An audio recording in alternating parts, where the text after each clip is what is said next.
must ever be found.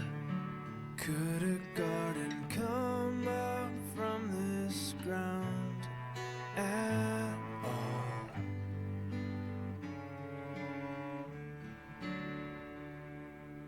You make beautiful things. You make beautiful things out of the dust. You make beautiful things. You make beautiful things out of us.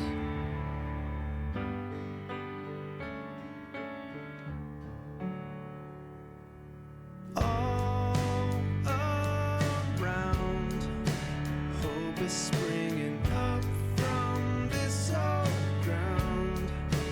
Out of chaos, life is being found in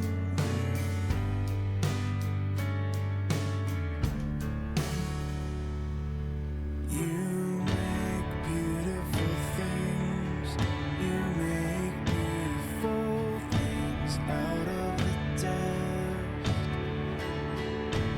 You make beautiful things. You make beautiful things out of us. Oh, you make beautiful things. You make beautiful things out of the dust. You make beautiful things. You make beautiful things out of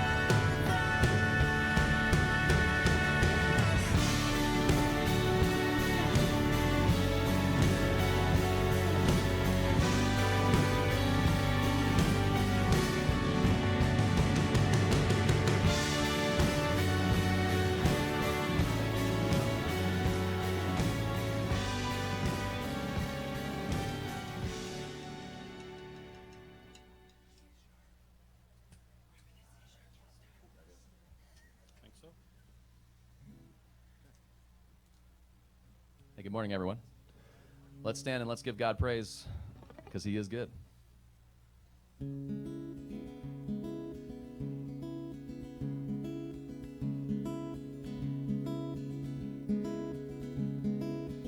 This dry and desert land, I tell myself keep walking on. Here's something up ahead, water falling like a song. An everlasting stream, your river carries me home. Let it flow, let it flow.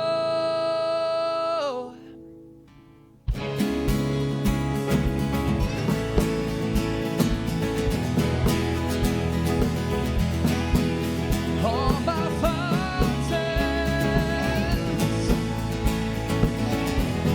He is the source of everything. A food for my soul, a well that never will run dry. I've rambled on my own, never believing I would find an everlasting stream. Your river carries me home. Let it flow, let it flow. Open the heavens, come living water. All my fountains, they are in you. You're strong like a river. Your love is running through all my fountains. They are in you.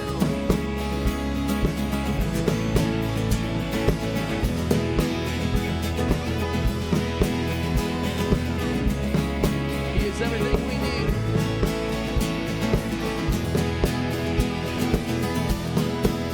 Come on and rain down on us, rain down on us, Lord.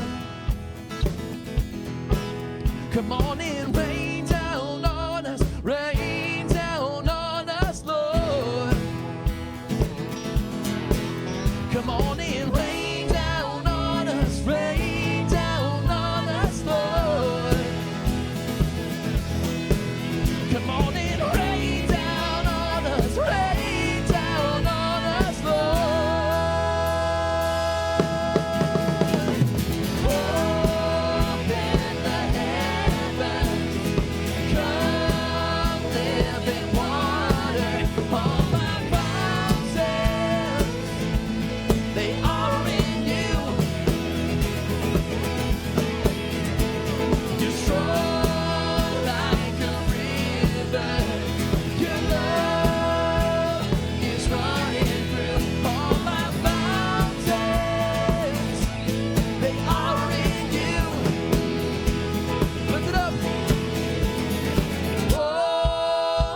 they are in you. God, you're strong like a river. Your love is running through all my mountains. They are in you. All my mountains, they are in you. All my mountains are in you. Amen. Well, good morning, everyone. Again, welcome to State Street. We are glad that you are here. We're going to connect with Christ and His love and His message for us. So we ask that you sing along and just connect with Him and connect with the songs and the words that you are saying. Just ignore everything else that you brought in with you and just totally lock in with that.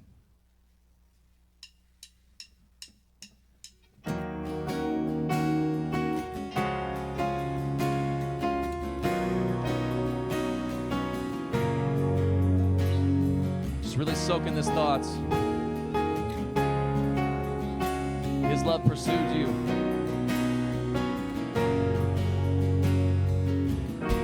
Before I spoke a word, you were singing over me.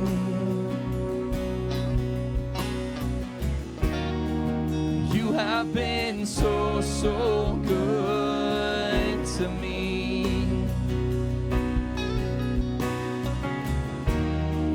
Before I took a breath, you breathed your life in me.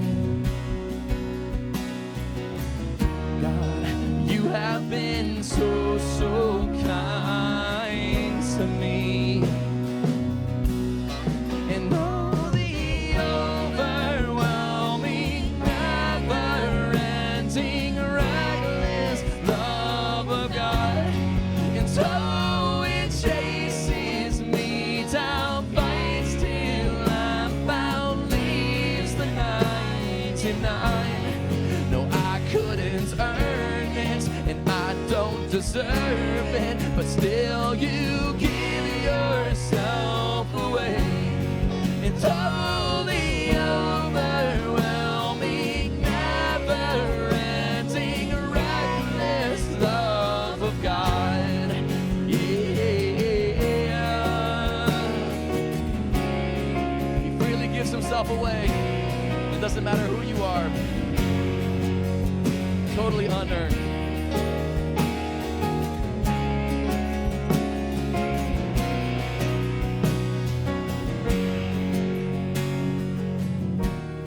When I was your foe, still your love fought for me.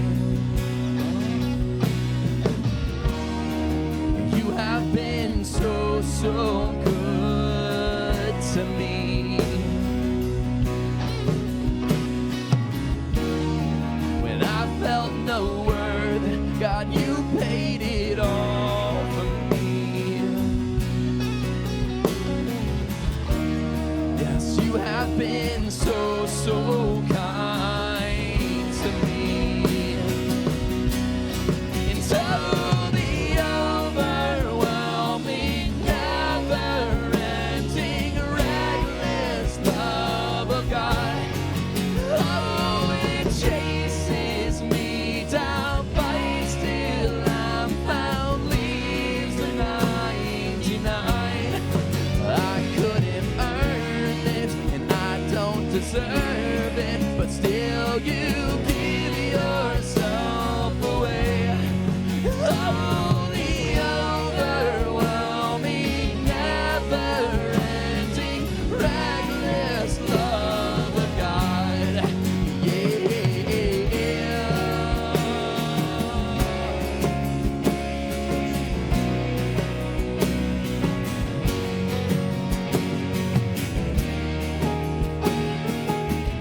These are His promises.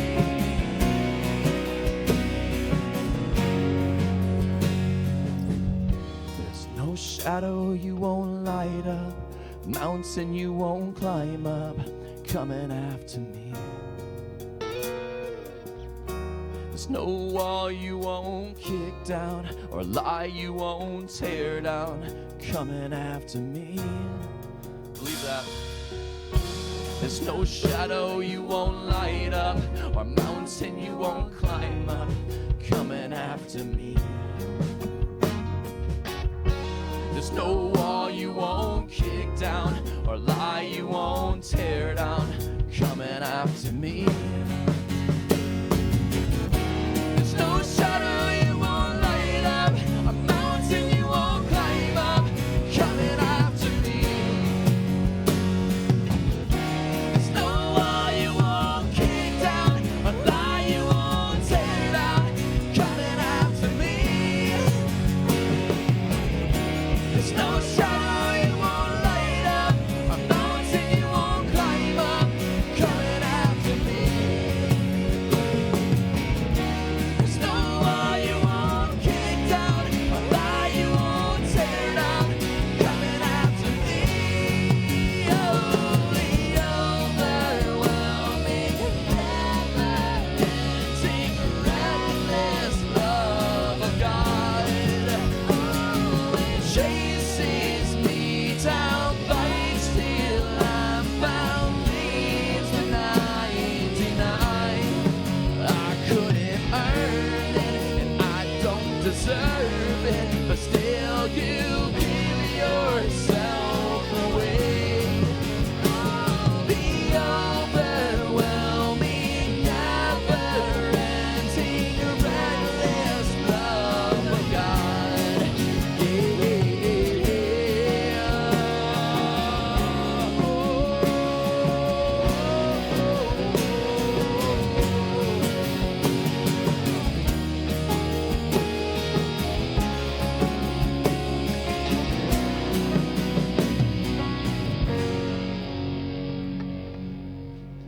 When you settle into that truth, it's hard not to get emotional with that.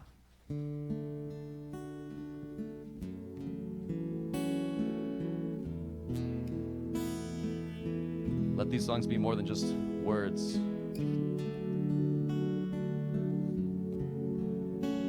They are based off of the words from the living God.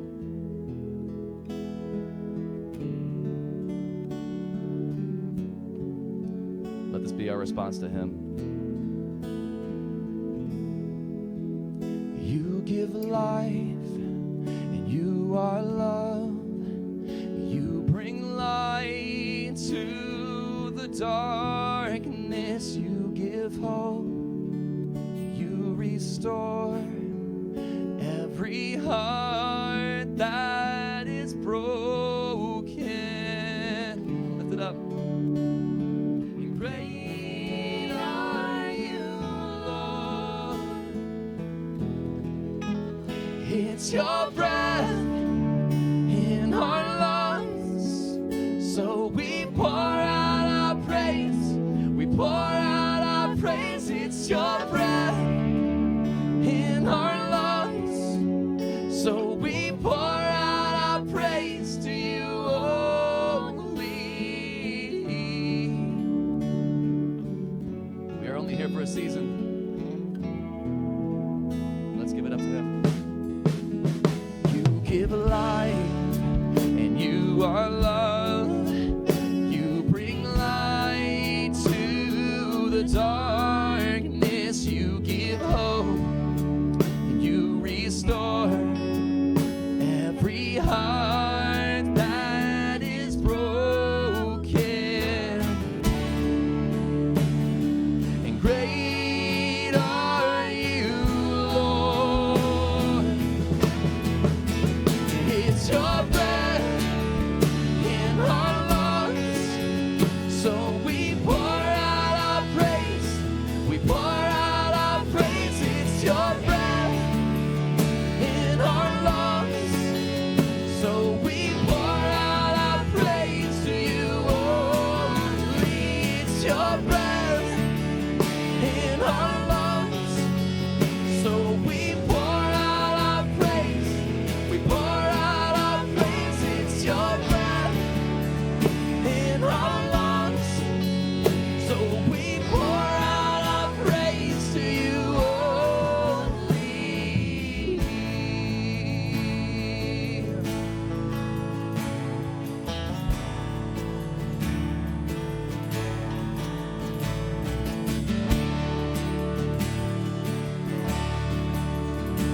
yourself and sing before Him. And all the earth will shout your praise. Our hearts will cry, these bones will sing. Great are you, Lord. It starts with us.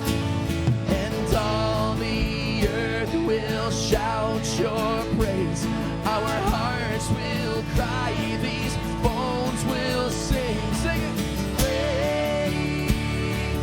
are you, Lord. And all the earth will shout your praise. Our hearts will cry, these bones will sing. Great are you, Lord. Your breath in our lungs, so we pour out our praise.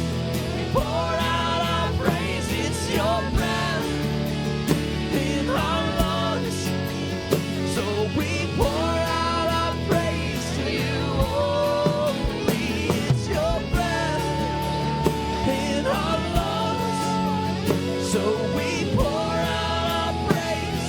We pour out our praise. It's your breath in our lungs, so we pour out our praise to you only. Yes, great are you, Lord. The bottom of your heart. God, great are you, Lord. He's listening. Great are you, Lord.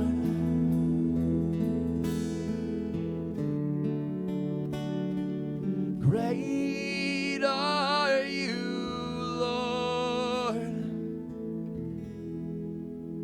Amen. You may be seated. In middle school youth, you are dismissed at this time. Good morning. Good to see you. So you're not at the Tour de la Porte, which I'm grateful for, but apparently a lot of people here do the Tour de la Porte, which is like running or something, exercise. And so we get a lot of like calls and like, hey, we can't serve this weekend. I know we're on the schedule. We're doing the Tour de la Porte. And then I thought, that's a great excuse for not having to come to church. So Pastor Becky is out at Tour de la Porte right now, making sure that everyone that said they wouldn't be here. No, just kidding. She is in Boston, dropping her daughter, her youngest daughter, off at college, and so likely crying by now. So we miss you, Pastor Becky. Looking forward to you coming back. If you're new with us, welcome. We're so glad that you're here. And we hope you find this a place to belong, that regardless of what you're bringing in here, the baggage that you have, the joys, the tragedies, where you're at in your faith, you belong here, and we're glad that you're here. A couple quick things. We had a really busy week last week, and I want to celebrate and recognize the work that was happening around the church, because so many people do so much here.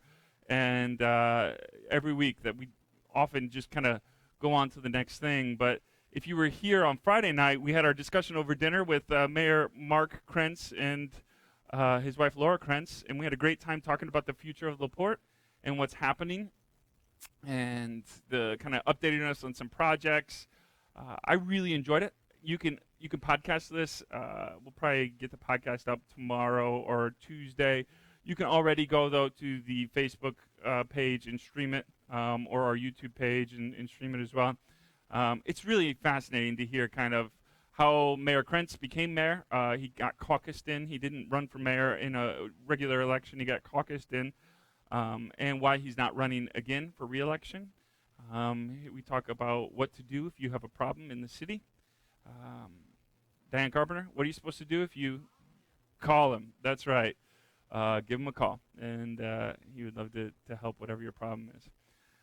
But we have a lot of people that do a lot of work for those discussion over dinners, and I'm really, really grateful that we do, from helping with the content of it to setting up to cooking the food.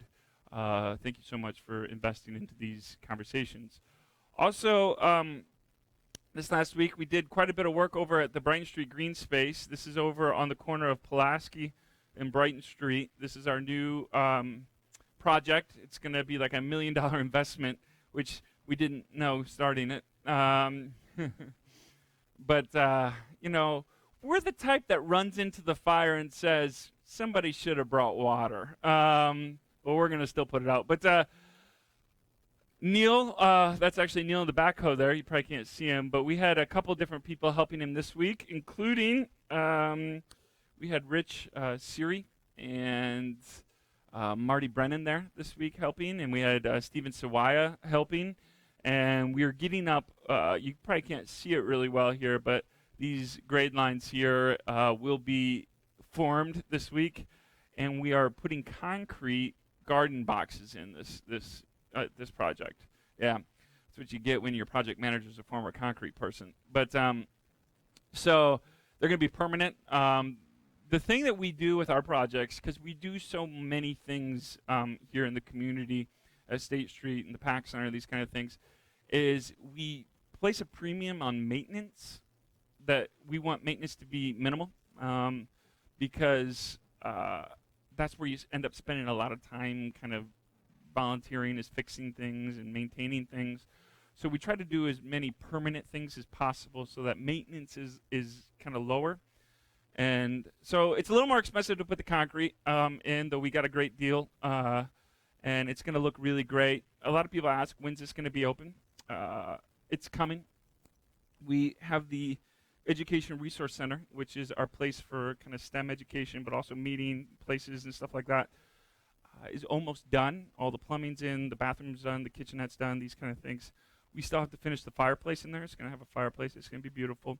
And a couple other things. Mr. Roger Clays, who's over there, is working on a beautiful mural that's going to honor the history of that space there, the Lennox Dairy space. And I cannot wait for you to see it. So it's going to be beautiful. It's going to be great. The space is just, I think, going to be inspiring.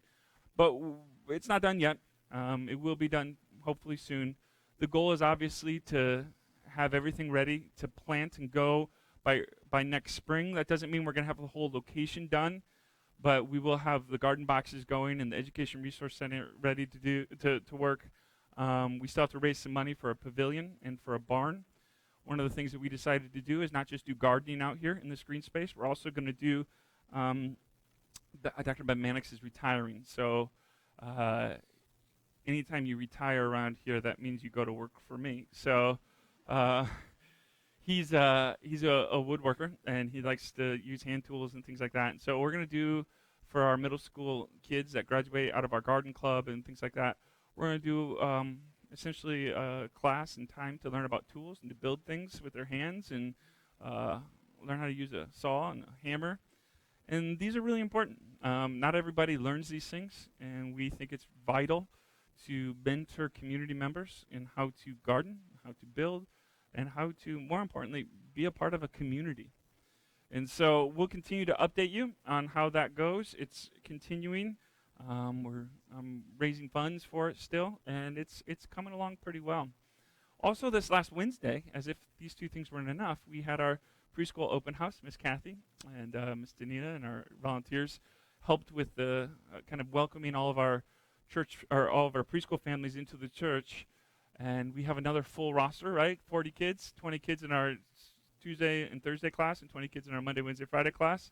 And so you're getting ready to start after Labor Day, our school year. So we're very excited about that. If you'd like to know more about our preschool, if you want to sponsor a kid, I'd love to talk to you about it so that education is affordable and accessible to everyone, regardless of your economic background.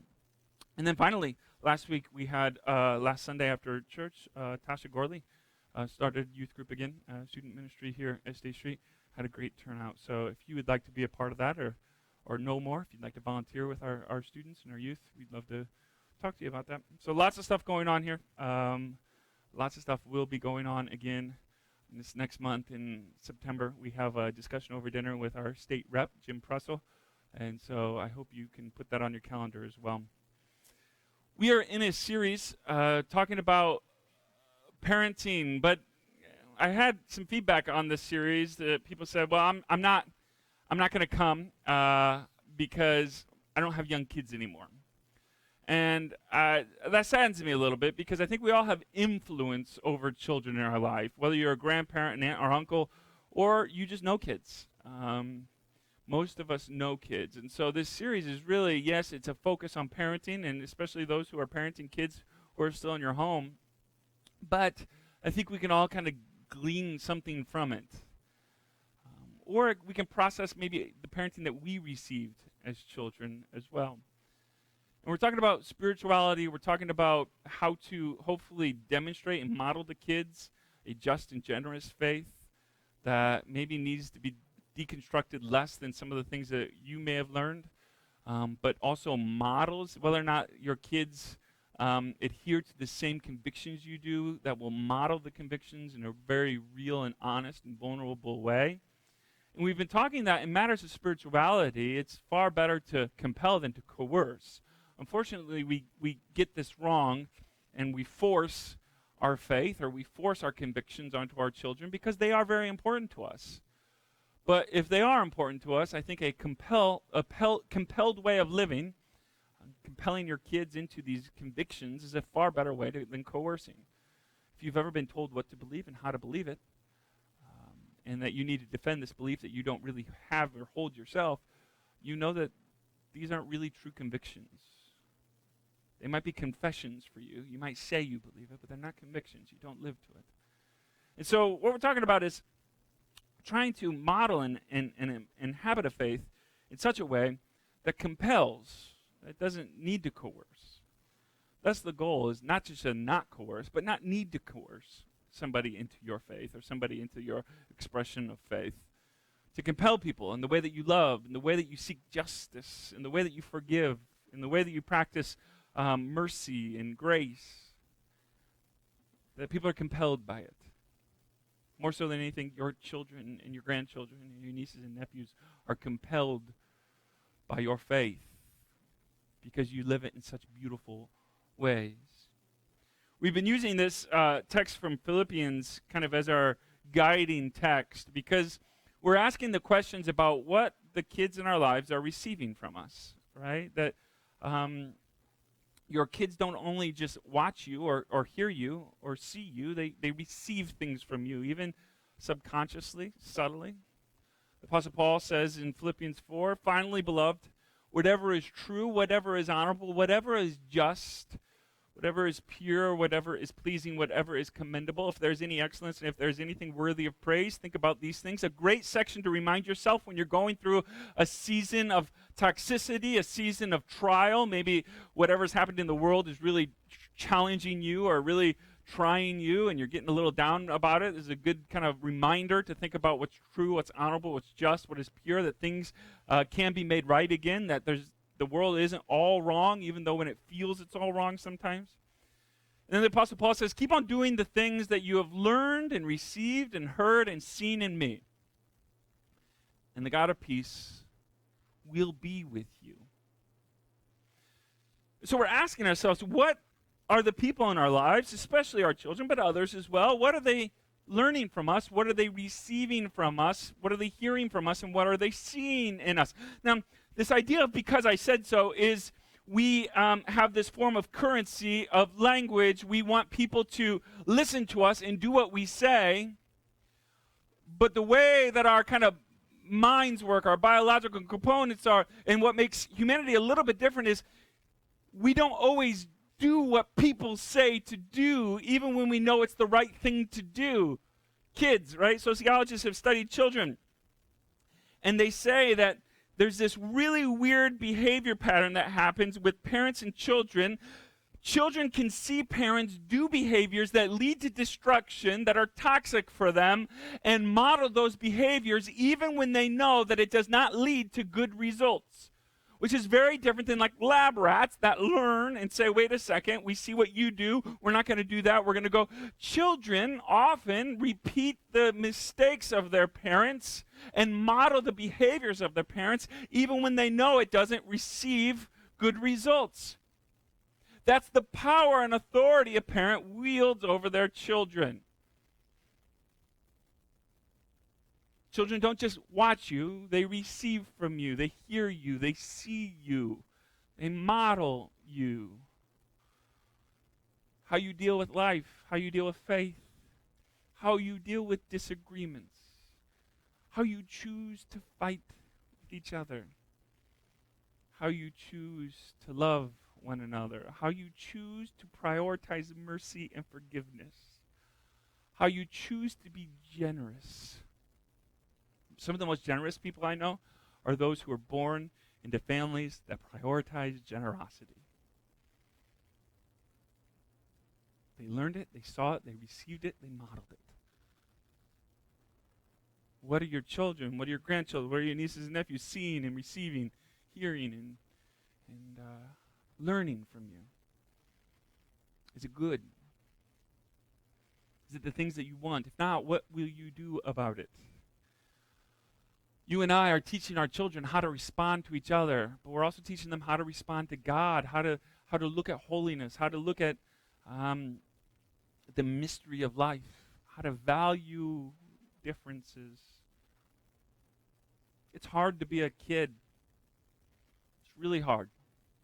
Harder, I mean, I'm not that old, but it's harder to be a kid today than it was when I was young. Middle school. My daughter's in middle school now. I love her to pieces, but middle school terrifies me. It has to terrify her. It's hard. Being in middle school, you're figuring out what you want to do, who you want to be. Some of us are still doing that today, but you kind of start it in middle school. You start asking deeper questions.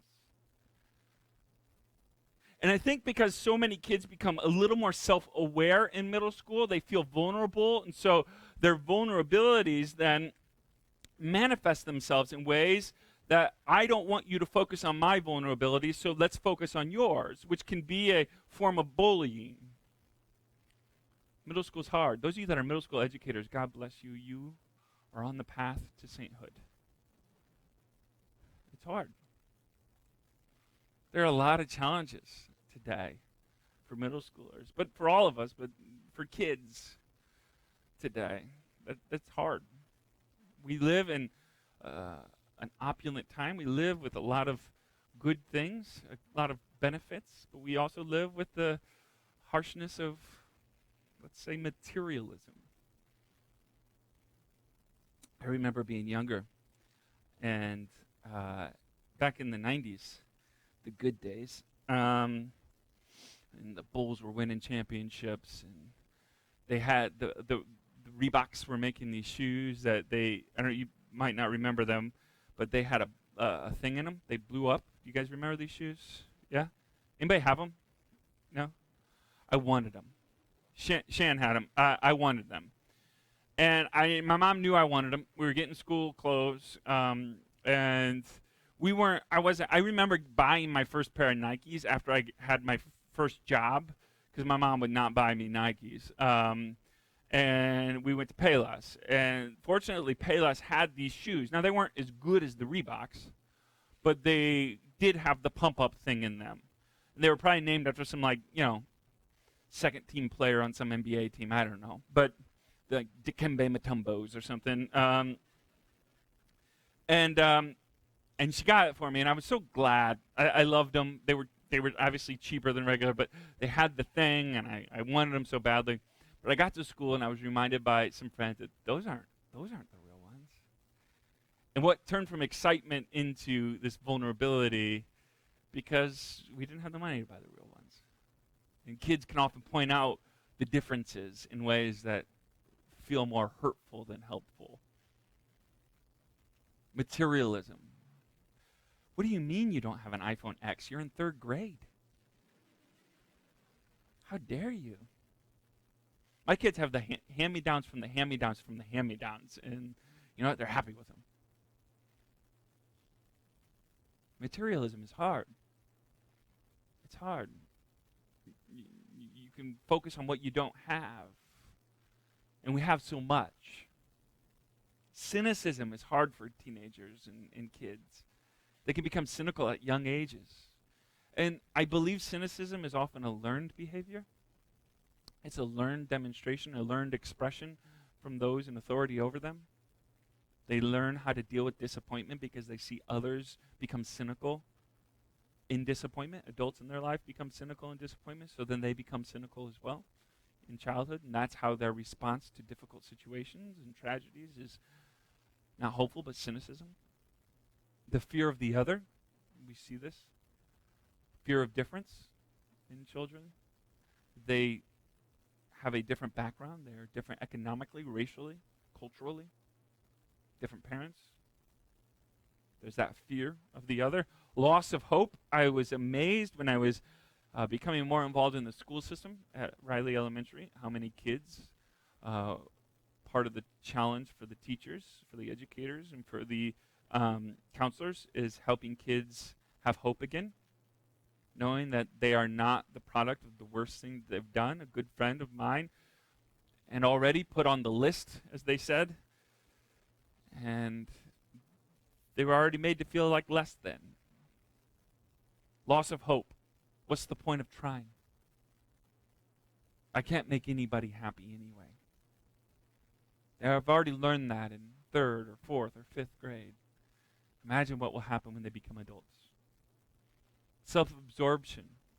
Kids often are self-absorbed, and it's a behavior sometimes they learn because we absorb them. We give them that. Are you teaching your kids about otherness? Are you teaching your kids about maybe not being the center of the earth in a very helpful, not hurtful way? See, it's been my experience that kids, like adults, want to know inherently, spiritually, just in their soul, are they good enough or not? Are they good enough for their parents?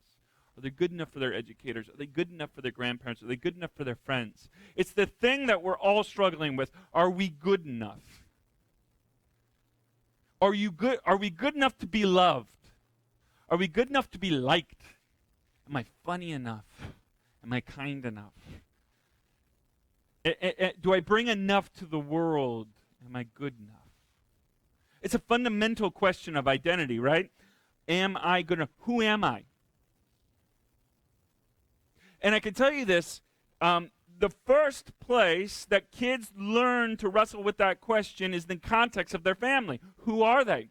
Who are they to their siblings? Who are they to their parents? Who are they to their grandparents? Who are they? As they're wrestling with those questions, what are they hearing from you? What are they receiving from you? What are they seeing in you? When they ask that question, who are they? Are we teaching our kids that their identity is built in love, regardless of the things that they've done or the things in which they won't do right? Everyone does wrong things from time to time. Have you reminded them that they're the product of their wrong decisions, or that there's hope in the right places? How are you helping your children or your grandchildren or your nieces and nephews or your friends figure out who they are? What are they receiving from you? What are they hearing from you? Now, we've talked about this before, but the Bible is not excuse me. The Bible is not a parenting manual. But the scriptures do contain things that should shape how we parent, right? And the Apostle Paul has these radical kind of directions for how to deal with the family, especially in the context in which it was born, in the first century. Now, oftentimes we read the scriptures in the context that we're located now and strip them of the context in which they're written, and it really comes at a cost to the context of the actual meaning of the text. So we have to think back and study about the context of the first century to understand the context in which the Apostle Paul was writing. He wasn't writing in 2019 in LaPorte, Indiana. He was writing in the ancient Near East to a patriarchal society that had very little value for those who were under authority. So we have to think about this. Wait a second. What was the Apostle Paul saying? Well, I think we need to understand the first century family a little bit. Just like you probably wouldn't want a first century marriage, you wouldn't want a first century family, many of you. In the first century, you had the paterfamilias, which was the head of the Roman family, the head of the household, which was the dad, was the father. And the paterfamilias led the whole thing, right? So not just his wife and his kids, but when his kids became adults and they got married and had kids, there was still the paterfamilias. The son did not become the paterfamilias until the dad died. So they could be a grandparent or a great-grandparent, and they still led the family. They were still the head of the Roman family. And the paterfamilias had pretty much all authority given to him. Not just culturally, like there was this cultural expectation, constitutionally as well. The Roman society understood that the male, the head of the household, had everything. They had all authority given to them. Everyone in the household served the paterfamilias. So when the Apostle Paul writes, he writes in the context of a family unit that was very steeped in authority and hierarchy, right? The paterfamilias had the power to sell his children into slavery. You could take your children and sell them, and you had permission. The mother did not, but the father did. The children had no say in it, might I add. Do I get a vote? No, sorry. The paterfamilias had the power to approve or reject marriages of his sons and daughters. They did not have the freedom to say, I will or will not marry that person. The paterfamilias gave permission. The paterfamilias had the power to put a deformed child to death if they didn't believe that the child was of any value after birth, if there was birth defects or cleft palate or whatever, the child didn't look right. The wife did not. The paterfamilias did. They had all power over slaves. Now, in the first century, slavery was very common, servanthood type of slavery, where the servants, the slaves, educated the children. They often made most of the food. They took care of the household. They were a part of the family. They served the paterfamilias. They were a part of the Roman household. Even when they weren't biologically a part of the family, they were a part of the paterfamilias. To give a context, let's go to this is I think in the first century BC, but this kind of thought, this philosophy influenced much of the culture that the Apostle Paul was born into. Cato the Elder says, the husband is the judge of his wife. His power has no limit. He can do what he wishes. If she has committed a fault, he punishes her. If she has drank wine, that should be wine, he condemns her. If she has been guilty of adultery, he kills her. That's the role of the male household member, the head of the family, the paterfamilias. Aristotle, from his treatise called Politics, says, a husband and father rules over wife and children, both free, but the rule differs. The rule over his children being a royal, he is the king. Over his wife, constitutional rule. For although the wife gets to have a voice, but not a vote, for although there may be exceptions to the order of nature, the male is by nature fitter for command than the female, just as the elder and full-grown is superior to the younger and more immature. This idea of power dynamics is in the first century all over. Hierarchy is essential to the flourishing of society, they would argue. Whether it's in the family or in politics, hierarchy is essential. Mutuality is anarchy. It's crazy. So when the New Testament then writes, there is in the kingdom of God, in this politic, in the politics of Jesus, there is no male or female, Jew or Gentile, slave or free. This idea of mutuality and equality is foreign to the readers. Wait a second. What do you mean by this? There is a power structure. Those under serve those above. Those above care little about those under. They are the paterfamilias. They are those in charge. You protect those under, but you also seek to gain as much as you can from those who are under you. If you can sell a child and help your family, you do it. If you can abuse, there was actually really interesting. So it was understood that many servants and slaves in the first century were beaten. There actually became an industry that we know of in the first century where they outsourced their beatings for their slaves to other people. You would take them into a place and they would beat your slaves for you. Because it's hierarchy. You serve them, and when you don't serve them well, you are punished for it. So think about this then. Think about this. This is called household codes in the New Testament. Think about how radical the words of Paul are then. Okay? Let's go through some of these things in Ephesians 5. Because we cannot strip the words of Paul from the context in which it's written. You will miss the beauty of this. Ephesians 5, therefore, be imitators of God. What's Paul saying? Hey, you and I, we mimic, we model, we imitate.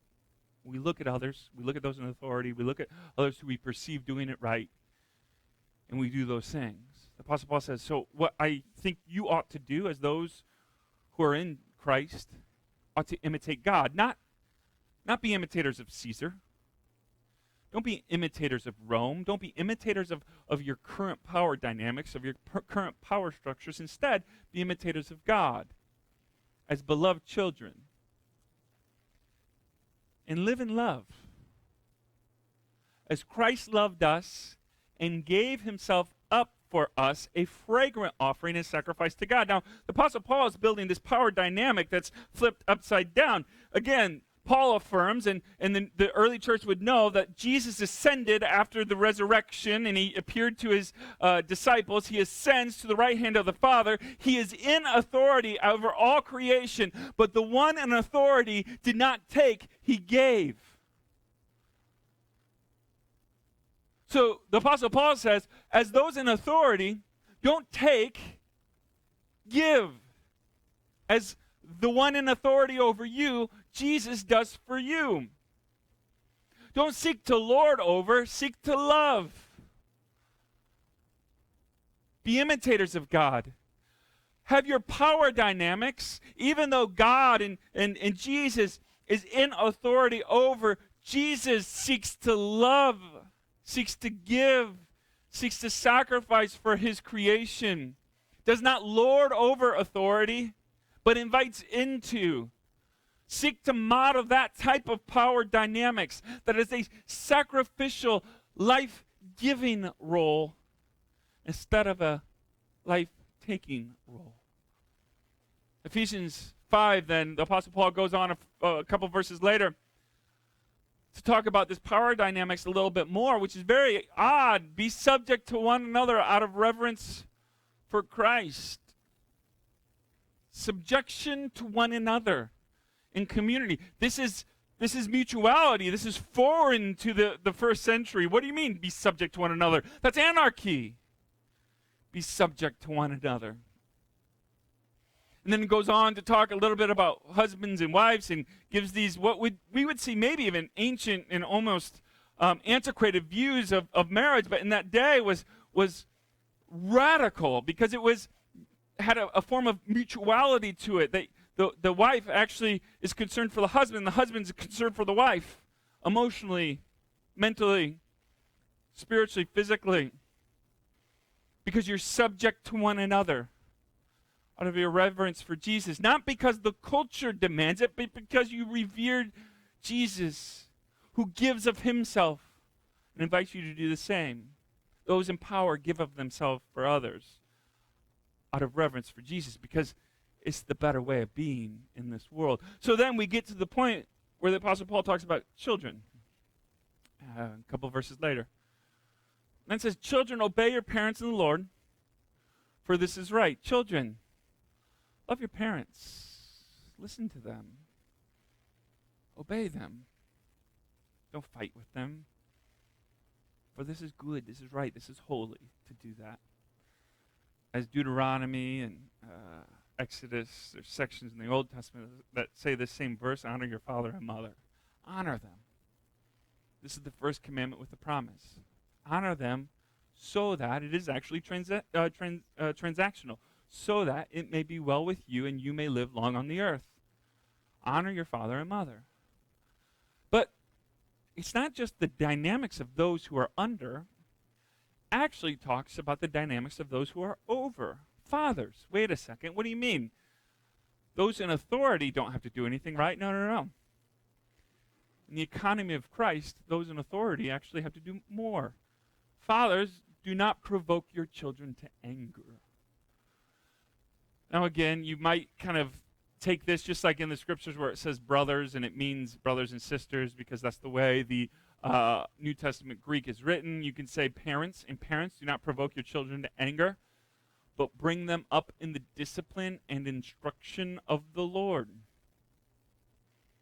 One of the things that fathers especially, but parents did not do is teach their children. That was the job of the slaves. That was the job of the servants.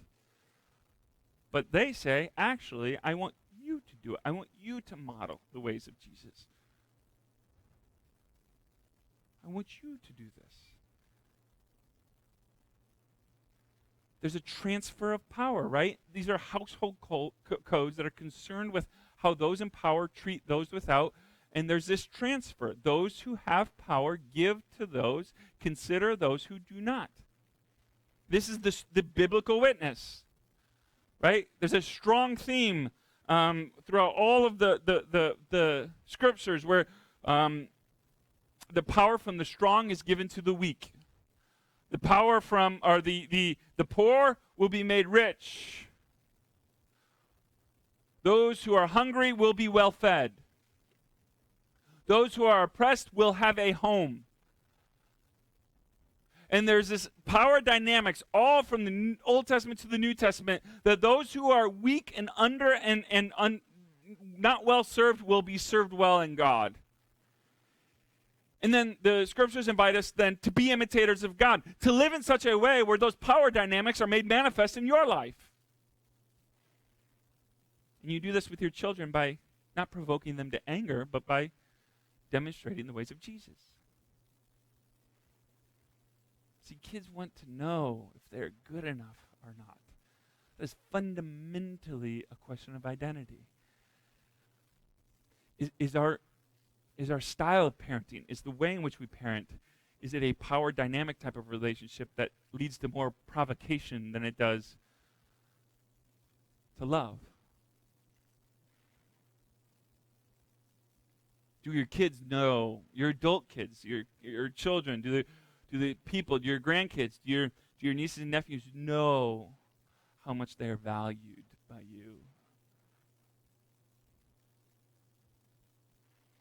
Do you recognize how easily, how we can in authority, and parents, you are in authority, can misuse your authority by making irritating or unreasonable demands of your children, by projecting onto your children expectations that are unfair and unreasonable. Colossians says something very similar than Ephesians. It says, fathers, do not provoke your children, or they may lose heart.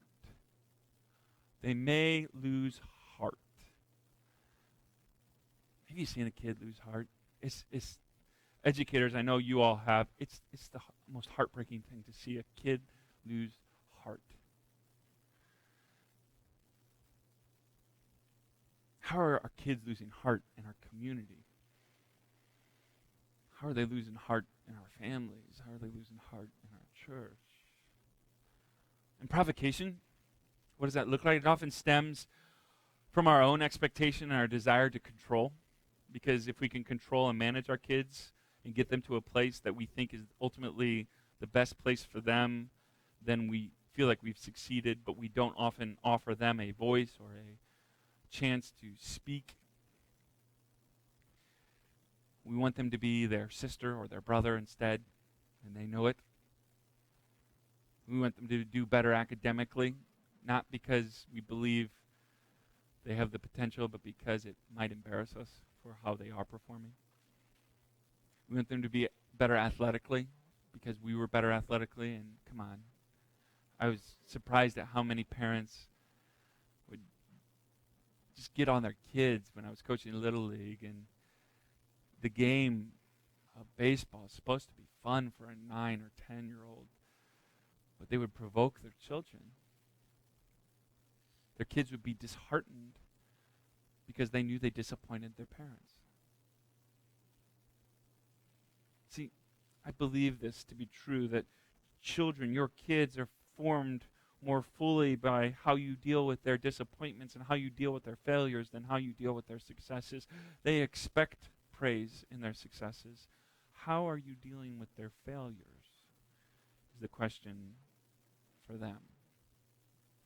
If you want them to form an identity of value, of knowing that they're valued, think about how you've dealt with their failures. In the process of them dealing with the disappointments in life, in the process of them navigating the depths of their failures, have you reminded them that, yes, that didn't go the way we wanted, but you are not a failure.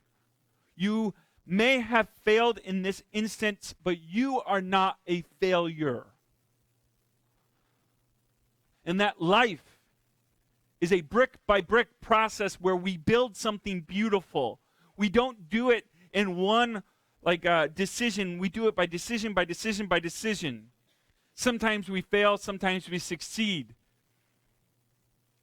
But when we fail, we get back up. Shake the dust off. We learn and we move forward.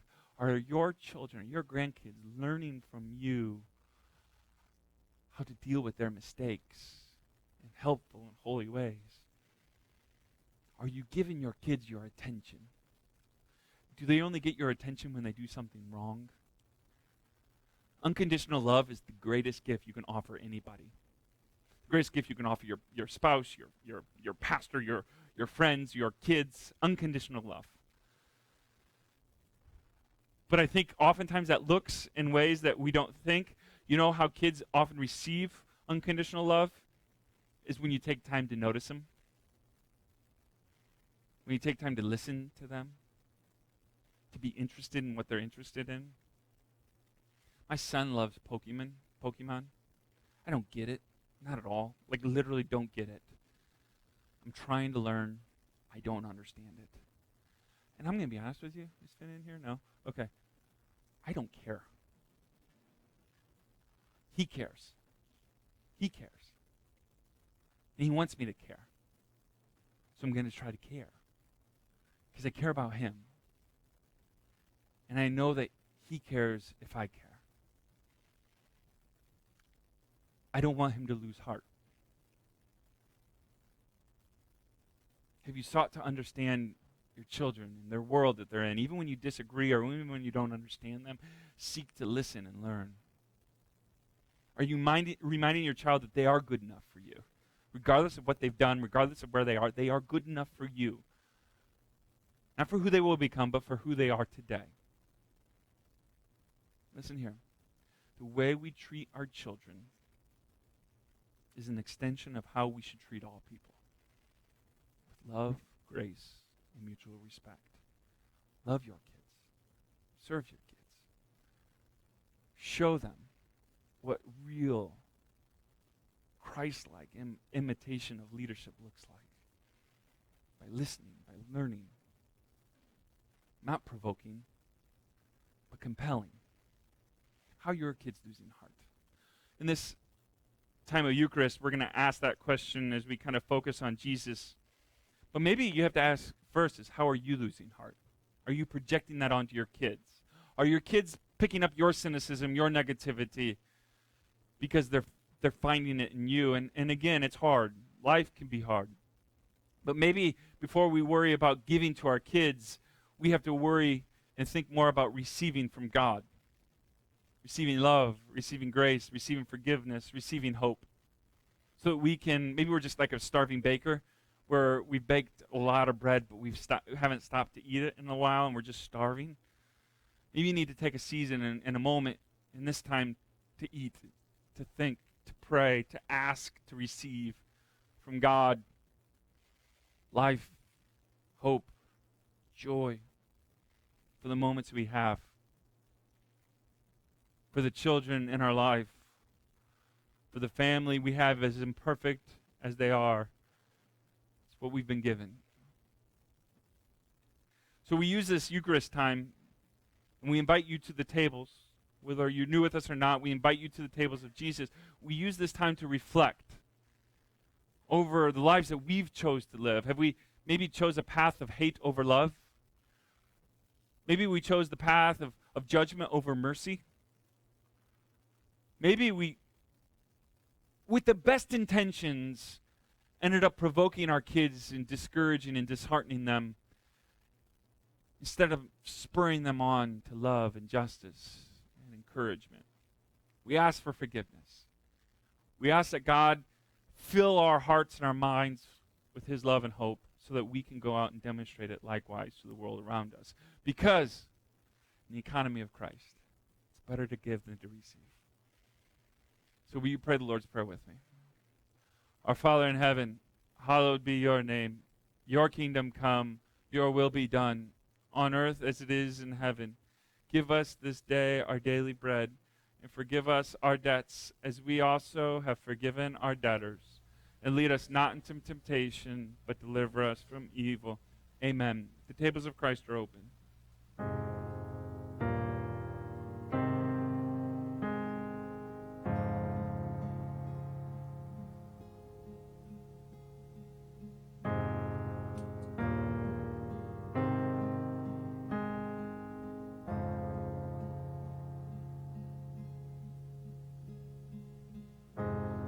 Just as I am, you welcome me.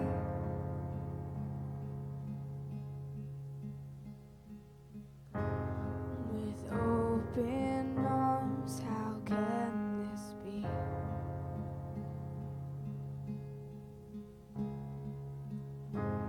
My guilt is undone, my past is untethered.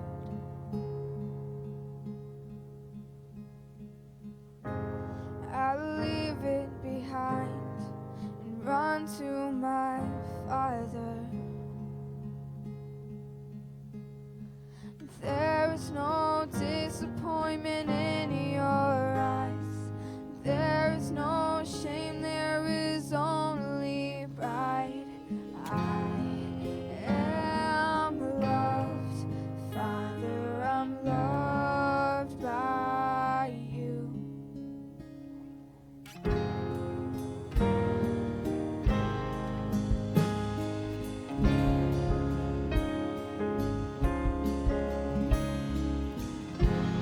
So humbly serve your heart for me.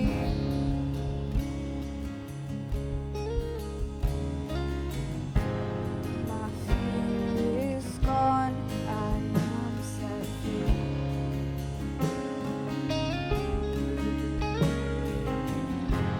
There's nothing to hide, there's nothing to measure.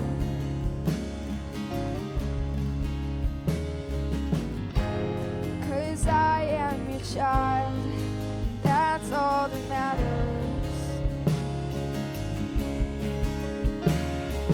There is no disappointment in your eyes. There is no shame, there is only pride. I am loved, Father, I'm loved by you. There is no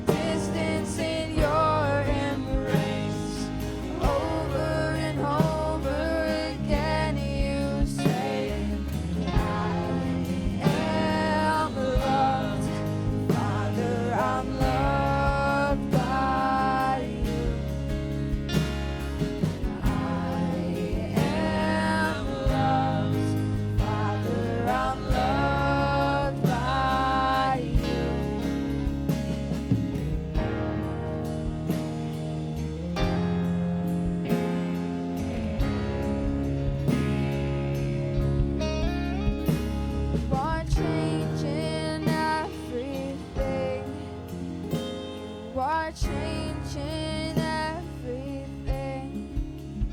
I believe it, I receive it. You are changing everything.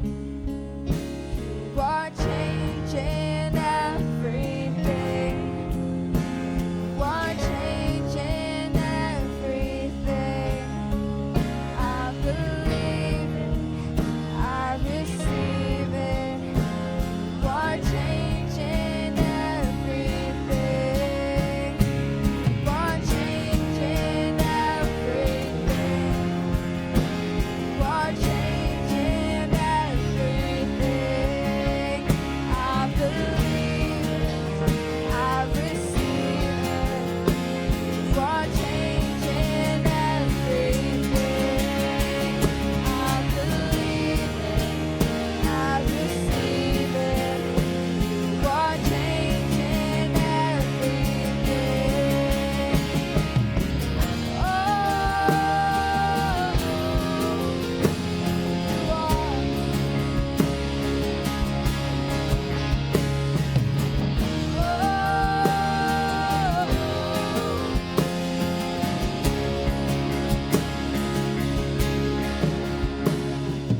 there is no disappointment in your eyes. There is no shame, there is only pride. I am loved, Father, I'm loved by you.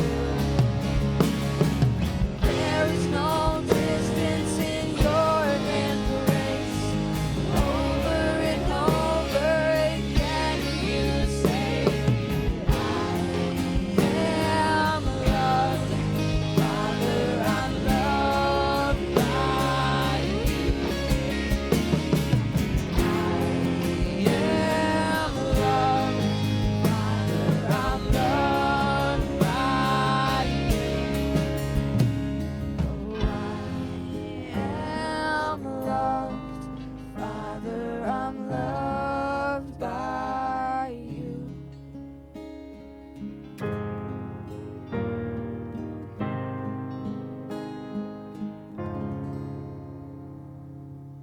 Amen.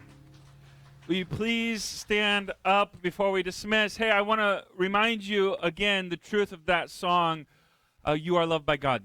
And if you hear nothing else today, know that as you go out today and every day, you are loved by God in this community. Hey, I do want to remind you at the end of September, we have our fall event. So we won't have services here. We're just going to have a big party with both our 8:30 and our 10 o'clock services and all of our friends and family at Fox Park. Reimer Educator is going to play, and we're going to have a good time just kind of eating together and getting to know each other, and it's a great time to kind of come together. So we do this every year. We have a lot of fun. So I hope you can come out to the fall event. We're going to do sign-ups for volunteers and what we need for that real soon here, so you'll hear all of that. Also, we'd love to talk to you and meet you if you're new with us, if you'd like to serve here, if you'd like to talk about your next steps in faith, your doubts and your struggles. We'd love to talk to you about that. So please connect with a staff member. You could do so through our app. You can connect through there or on your Connect cards as you got on your brochure coming in. Also, if you have a prayer request, we'd love to hear it. We'd love to pray with and for you. And that can happen during the week, anytime. Just go onto your app and fill out a prayer request, and it comes right to us. And our staff is always honored to pray with and for you whenever we receive a prayer request. We will not be passing a plate for offering, though we do invite you to give here, to donate to the mission of State Street and the PAC Center and the gardens and all these kind of great works of love and justice.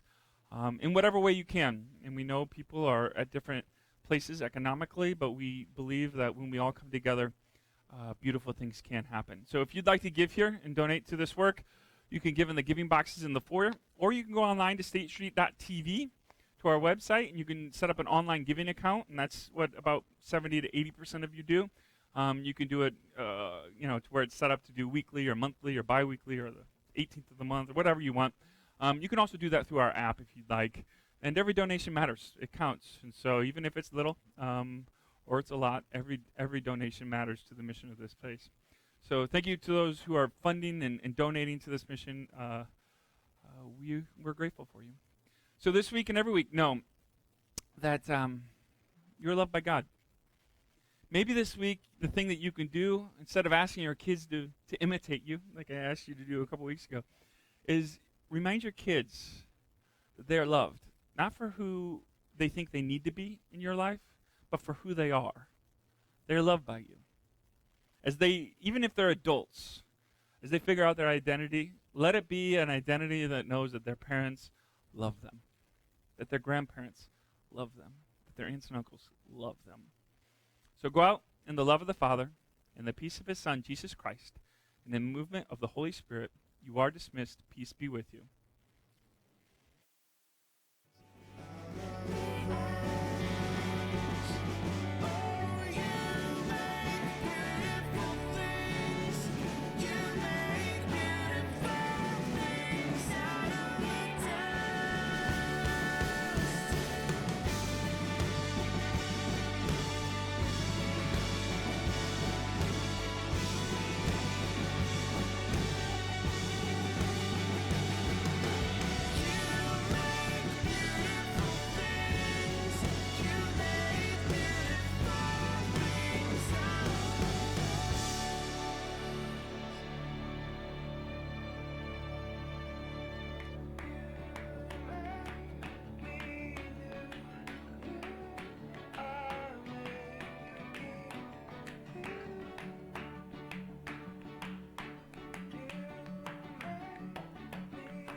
The ways of this world are gripping no hold on. Let me go on, let me fly by.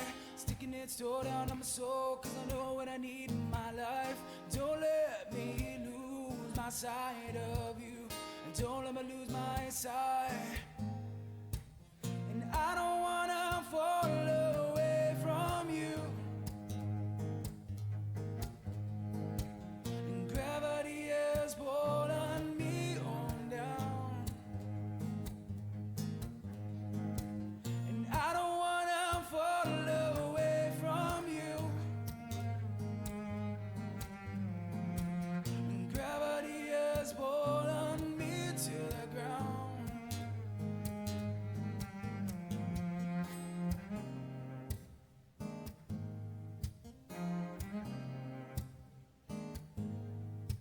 This world keeps me